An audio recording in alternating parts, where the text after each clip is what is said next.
আমরা সাধারণত লাল শ্বাসের তরমুজের সঙ্গে পরিচিত, কিন্তু হলুদ তরমুজ একটি প্রাকৃতিক জাত যার উৎপত্তি আফ্রিকায়। ভারতে এটি কয়েক বছর আগে আমদানি হয় এবং বর্তমানে মহারাষ্ট্র, কর্ণাটক, তেলেঙ্গানা ও অন্ধ্রপ্রদেশে কিছু কৃষক এর চাষ করছেন। হলুদ তরমুজের বাহ্যিক রূপ সাধারণ তরমুজের মতো সবুজ হলেও এর শ্বাস উজ্জ্বল হলুদ রঙের।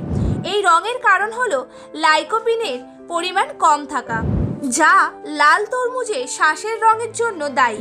হলুদ তরমুজে অনেক স্বাস্থ্য উপকারিতাও রয়েছে, যেমন হলুদ তরমুজে বিটা ক্যারোটিন নামক অ্যান্টিঅক্সিডেন্ট রয়েছে, যা শরীরে ভিটামিন এ তে রূপান্তরিত হয়। এটি দৃষ্টিশক্তি উন্নত করতে সাহায্য করে এবং বয়সজনিত চোখের সমস্যার ঝুঁকি কমায়। আবার কম ক্যালোরিযুক্ত হলেও হলুদ তরমুজ দ্রুত পেট ভরিয়ে দেয়, ক্ষুধা কমায় এবং ঘন ঘন খাওয়ার অভ্যাস নিয়ন্ত্রণে সাহায্য করে। হলুদ তরমুজে ভিটামিন সি ও ভিটামিন এ রয়েছে, যা রোগ প্রতিরোধ ক্ষমতা শক্তিশালী করে এবং সর্দি কাশির মতো সাধারণ রোগের বিরুদ্ধে লড়াই করতে সাহায্য করে। প্রায় 90-92% জলীয় উপাদানে ভরপুর হলুদ তরমুজ শরীরকে ঠান্ডা রাখে এবং জলশূন্যতা রোধ করে, বিশেষ করে গ্রীষ্মকালে। ভারতে হলুদ তরমুজের চাষ ধীরে ধীরে জনপ্রিয়তা পাচ্ছে।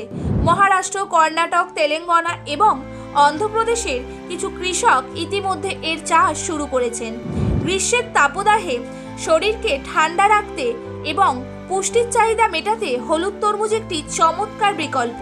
এর স্বাদ, রং এবং স্বাস্থ্য উপকারিতা একে গ্রীষ্মকালীন ফলের তালিকায় বিশেষ স্থান দিয়েছে।